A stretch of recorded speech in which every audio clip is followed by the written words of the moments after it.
প্রিয় শিক্ষার্থীরা, আশা করি তোমরা সবাই আল্লাহর ইচ্ছায় ভালো আছো। আজ আমরা দ্বিতীয় অধ্যায় শুরু করব। দ্বিতীয় অধ্যায়ের বিষয় হচ্ছে কমিউনিকেশন সিস্টেম ও নেটওয়ার্কিং। শিখন ফলটা দেখে নাও।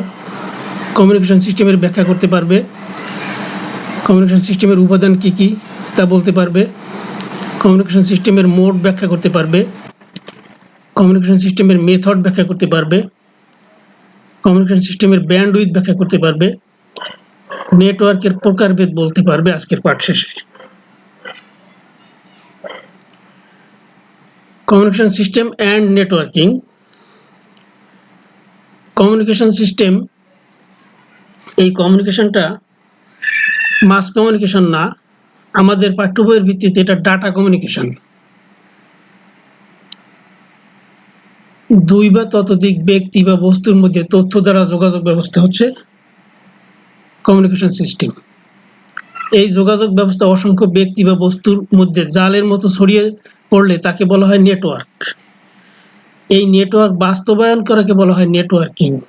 তোমরা এই প্যারার মধ্যে 3টে জ্ঞানমূলক প্রশ্নের উত্তর পেয়ে যাচ্ছ। কমিউনিকেশন সিস্টেম কি, তারপরে নেটওয়ার্ক কি, নেটওয়ার্কিং কি, ভালো করে দেখে নাও। কমিউনিকেশন সিস্টেম,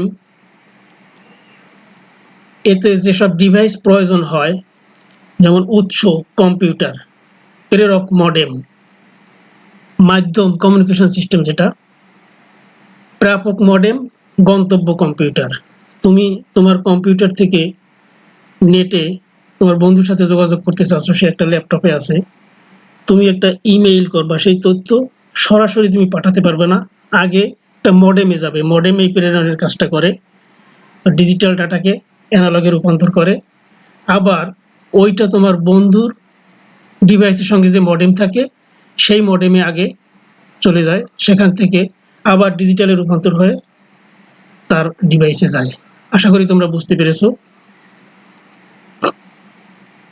কমিউনিকেশন মিডিয়াম, দুই ধরনের মিডিয়াম থাকে কমিউনিকেশন সিস্টেমে। একটা গাইডেড পদার্থ মাধ্যম, বিভিন্ন ধরনের কেবল, ফাইবার অপটিক কেবল, তামার কেবল, বিভিন্ন ধরনের ইত্যাদি। আর একটা হলো আনগাইডেড মাধ্যম বা শূন্য মাধ্যম, বিদ্যুৎ চুম্বকীয় তরঙ্গ, যেমন মাইক্রোওয়েভ, রেডিও ওয়েভ, আইআর ইত্যাদি। এ নিয়ে পরে বিশদ আলোচনা আছে। ব্যান্ডউইথ কি? ডাটা ট্রান্সফার রেট, ডাটা স্থানান্তরের হারকে ব্যান্ডউইথ বলা হয়। এর একক হলো বিপিএস, অর্থাৎ বিট পার সেকেন্ড। প্রতি সেকেন্ডে যত বিট স্থানান্তরিত হয় তাই হলো বিপিএস। এর আরো বড় একক আছে, 1024 দ্বারা গুণ করে করে এর বিভিন্ন একক পাওয়া যায়, যেমন কেবিপিএস, এমবিপিএস, জিবিপিএস, টিবিপিএস ইত্যাদি। এই ব্যান্ডউইথকে 3 ভাগে ভাগ করা যায়। ন্যারো ব্যান্ড 45 থেকে 300 বিট পার সেকেন্ড, যেমন টেলিফোনে এটা ব্যবহার হয়। সামনে উদাহরণ দেখতে পাচ্ছ, একটাই কম ডাটা, আর একটা বেশি ডাটা, আর একটা আরো বেশি ডাটা যাচ্ছে। ভয়েস ব্যান্ড 9600 বিপিএস, এটাও টেলিফোনে ব্যবহার হয়, প্রিন্টার, কার্ড রিডার। এখানে ব্রডব্যান্ড মিনিমাম 1 এমবিপিএস, এর অনেক বেশিও আছে এখন, এটা কমপক্ষে এটা রেট দেওয়া হয়েছে। যেমন optical fibre, microwave, satellite communication. এখানে তুলনামূলক উদাহরণ ডান পাশে দেখানো হয়েছে যে ন্যারো ব্যান্ডে স্পিড খুবই কম, মানে কম ডাটা যায়, ভয়েস ব্যান্ডে তার থেকে একটু বেশি যায়, ব্রডব্যান্ডে তার থেকে আরো অনেক বেশি যায়। তুলনামূলক চিত্র এখানে দেখানো হয়েছে। আশা করি তোমরা বুঝতে পেরেছো। Method of data transmission, data এক ডিভাইস থেকে অন্য ডিভাইসে প্রেরণের পদ্ধতিকে ডাটা ট্রান্সমিশন মেথড বলে। একটা ডিভাইস থেকে আরেকটা ডিভাইসে কিভাবে যাবে সেই পদ্ধতি। ডাটা ট্রান্সমিশন মেথডকে 2 ভাগে ভাগ করা যায়, প্যারালাল ট্রান্সমিশন ও সিরিয়াল ট্রান্সমিশন। প্যারালাল ট্রান্সমিশনে দেখো সমান্তরালে কয়েকটি তার থাকবে, এখানে 8টি তার দেখানো হয়েছে, একবারে 8টি বিট চলে যাচ্ছে। আর সিরিয়াল ট্রান্সমিশনে একটা কেবল থাকবে, ওখানে একবারে একটা বিট যাচ্ছে। তোমরা বুঝতেই পারতেছো যে প্যারালাল ট্রান্সমিশনে সিরিয়ালের থেকে স্পিড বেশি হয়, এর এখানে প্রায় 8 গুণ দেখানো হয়েছে। সিরিয়াল ট্রান্সমিশনের ব্যবহার খুব বেশি। এখন এই সিরিয়াল ট্রান্সমিশনের ক্ষেত্রে প্রেরিত সিগন্যালের প্রতিটি এককের শুরুতে ও শেষে চিহ্ন বিট দ্বারা সিনক্রোনাইজ করা হয়। চিহ্ন বিট দেওয়ার প্রয়োজন হয় একটা বাইট থেকে আরেকটা বাইটকে আলাদা করার জন্য, যার ভিত্তিতে মেথডকে 3 ভাগে ভাগ করা যায়। দেখো, অ্যাসিনক্রোনাস, একবারে একটি করে বাইট প্রেরিত হয়, যেমন কম্পিউটার থেকে প্রিন্টার, কিবোর্ড থেকে কম্পিউটার ইত্যাদি। এটা টাইপ করবা, এক এক বাইট চলে যাবে। সিনক্রোনাস, একবারে কয়েকটি বাইট প্যাকেট আকারে প্রেরিত হয়।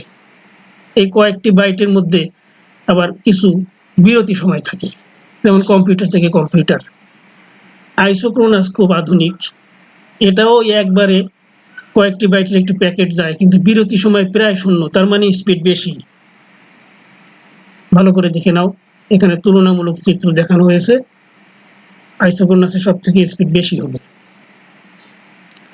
ডাটা ট্রান্সমিশন মোড, গ্রাহক নিয়ন্ত্রণ ও ডাটা প্রবাহের দিক নিয়ন্ত্রণ প্রক্রিয়াকে ডাটা ট্রান্সমিশন মোড বলে। গ্রাহক নিয়ন্ত্রণের ক্ষেত্রে ট্রান্সমিশন মোড 3 প্রকার: ইউনিকাস্ট, ব্রডকাস্ট, মাল্টিকাস্ট।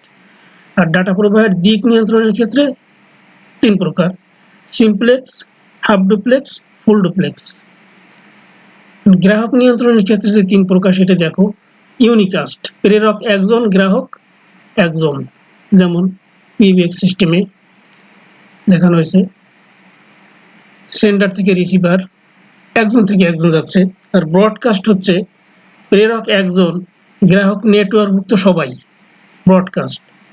মাল্টিকাস্ট ব্রডকাস্টের মতোই, কিন্তু অনুমোদিত ব্যক্তি ছাড়া আর কেউ পাবে না। এটা নিয়ন্ত্রণ করা যায়, যে অনুমোদিত না তার কাছে ডাটা যাবে না। এটা হলো মাল্টিকাস্ট। যেমন ভিডিও কনফারেন্স করার সময় আমরা যাকে যাকে অনুমোদন দিই, শুধু পাসওয়ার্ড আইডি যারা পায় তারাই রিসিভ করতে পারবে, অন্যরা পারবে না। আর ব্রডকাস্টে রেডিও টিভি, একবার ব্রডকাস্ট করলে তা সবাই পাবে, রেডিও টিভি যাদেরই আছে। আশা করি তোমরা এগুলো বুঝতে পেরেছো।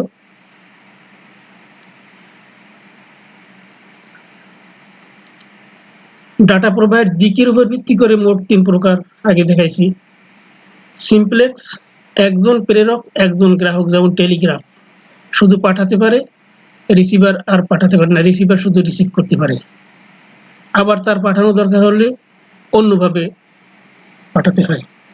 হাফ ডুপ্লেক্স, নির্দিষ্ট সময়ে প্রেরক গ্রাহক হয়, আবার গ্রাহক প্রেরক হয়, যেমন ওয়াকিটকি তোমরা পুলিশের কাছে দেখবে ওয়্যারলেস আছে, ওতে একজন যখন কথা বলে তখন যে কথা শোনে সে শুধু শুনেই যাবে, কথা বলতে পারবে না। পরে ওভার বলে, প্রেরকের কথা শেষ হলে ওভার বলে একটা সুইচ চাপে, তখন ওই পাশ থেকে কথা বলা যাবে। মানে একসঙ্গে দুজন কথা বলতে পারে না, একজনের কথা শেষ হলে আরেকজনের বলতে হয়। এটা হচ্ছে half duplex.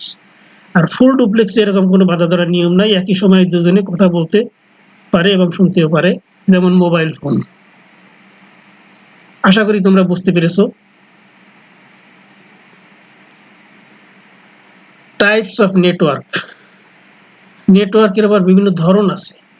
Pan, personal area network, কোনো ব্যক্তির নিজের ডিজিটাল ডিভাইসগুলোর মধ্যকার আন্তঃসংযোগ। আমরা ঘরের মধ্যে আমার ল্যাপটপের সাথে পিসি, পিসির সাথে স্মার্টফোন, এইসব আন্তঃসংযোগ করলাম, এটাকে বলা হয় personal area network. LAN, local area network, একটি বাড়ি বা কয়েকটি বাড়ির কম্পিউটারগুলির মধ্যে আন্তঃসংযোগ, যেমন রাউটারের মাধ্যমে আমরা ইদানিং একটা বাড়ি বা দুইটা বাড়ি মিলে একটা রাউটার দিয়ে সবার ডিভাইসের সঙ্গে আন্তঃসংযোগ করতে পারি, LAN. Man, metropolitan area network, একটি শহরের কম্পিউটারগুলির মধ্যে আন্তঃসংযোগ। এটা মোবাইল টাওয়ারগুলোর থেকে তোমরা বুঝতে পারো যে একটি টাওয়ার যতটুকু এরিয়া আছে ততটুকু নিয়ে আন্তঃসংযোগ তৈরি করে, ম্যান বলা হয় এটাকে। ওয়ান, ওয়াইড এরিয়া নেটওয়ার্ক, বিশ্বব্যাপী কম্পিউটারগুলির মধ্যে যে আন্তঃসংযোগ থাকে, ইন্টারনেট যেটাকে আমরা বলি, সেটা হচ্ছে ওয়ান। আশা করি তোমরা বুঝতে পেরেছো। মূল্যায়ন, প্রশ্নগুলোর উত্তর করতে হবে, দেখে নাও। কমিউনিকেশন সিস্টেম বলতে কি বোঝো? কমিউনিকেশন সিস্টেমের উপাদান কি কি? কমিউনিকেশন সিস্টেমের মোড ব্যাখ্যা করো। কমিউনিকেশন সিস্টেমের মেথড বর্ণনা করো।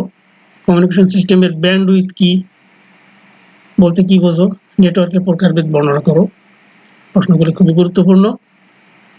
আমরা দ্বিতীয় অধ্যায়ের প্রথম কন্টেন্ট শেষ করলাম। তো বন্ধুরা, আজকে এই পর্যন্ত। সবাই ভালো থাকো, সুস্থ থেকো, দোয়া করি। আল্লাহ হাফেজ।